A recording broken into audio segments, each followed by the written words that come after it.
Hey guys, so today I am going to be doing a quick review for you guys on the book And Again by Jessica Chiarella.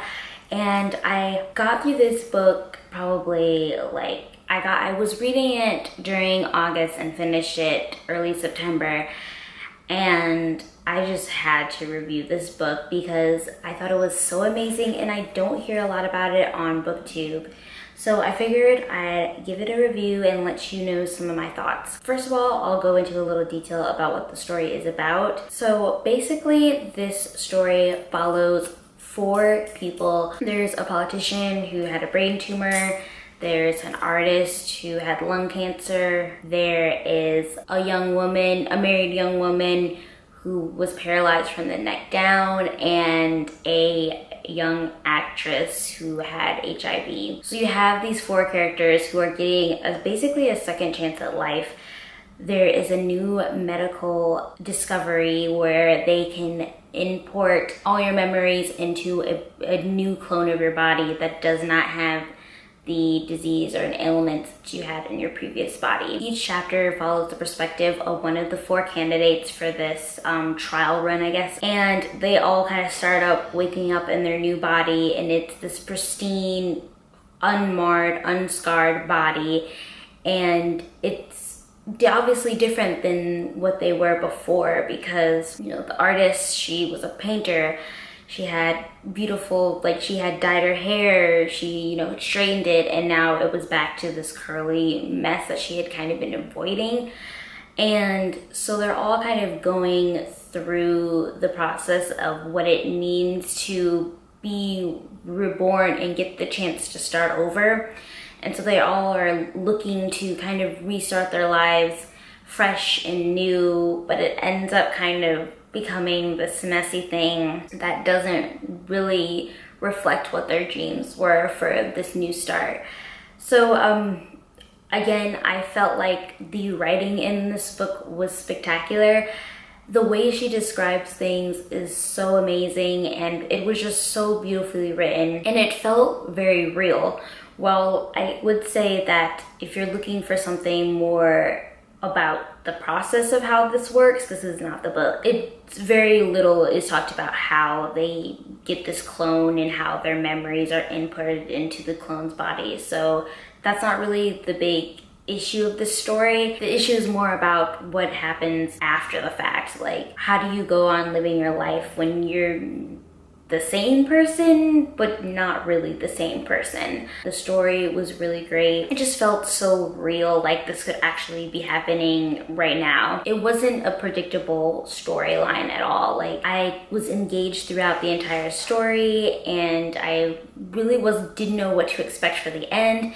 And I thought the ending was really great. Like, I would say that it's probably, if you like someone who likes happy endings where everything is tied together, this is not the story, but that's why to me it felt very real. Some of the stories ended happily, some of them didn't.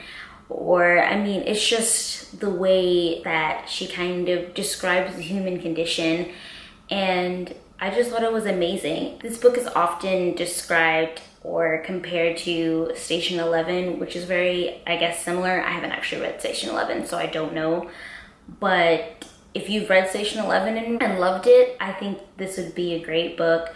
It's great if you're looking to kind of get into sci-fi or something with an element that is otherworldly, because we don't have the technology to create a clone of ourselves and implant our brain into that clone. So, it's obviously fantasy in that respect, but it feels so real, and I just was really shocked by how much I love this book. I can't even remember honestly how I heard about it, but I'm glad I did. I really loved it. I have so many different passages and notes that I really just loved, and yeah, I just think overall it was a really great book. The characters are all very diverse and just very rounded. They're very real. They're all going through very different, I guess, issues, but all relating kind of to the same theme about human condition and the need to kind of want to start over and make things new. And it was just really stunning how you have these people that have these pristine and beautiful bodies, but their lives are kind of still messy, even coming back from, you know, these terminal illnesses. So yeah, this was kind of just a ramble of all my thoughts. I know I didn't really have like a script that I wanted to talk about it. I just wanted this to be a really quick review for you guys. I believe I gave this 4 out of 5 stars. I might be changing that to 5 because by far this is probably one of my favorite books that I've read this year. This and The Rook was also one of my favorites. But yeah, just definitely a spectacular book. I cannot wait to see what else she writes because the depth of this in this story is just amazing. So yeah, so I hope you guys enjoyed this review. Let me know if you've read this book too. I'd love to hear any thoughts of people who have read the book as well. And if you have not read it, let me know if you're interested in checking it out. And yeah, I will see you guys next week. Thanks, bye. Hey guys, so sorry for the lighting, but I just really wanted to quickly film this before I get this video out. But I have finally picked the winner of my 1-year anniversary giveaway, and the lucky winner is Candace Rosado, and she wanted the Radiator Day graphic novel by Lucy Kinsley. So yeah, I will be sending her a private message so I can send that to her. So thank you everyone for entering in the contest. I'll be doing more giveaways soon. So I'll see you guys next week. Bye. And it was called East Hound, and it was really interesting actually. It kind of follows like this group of young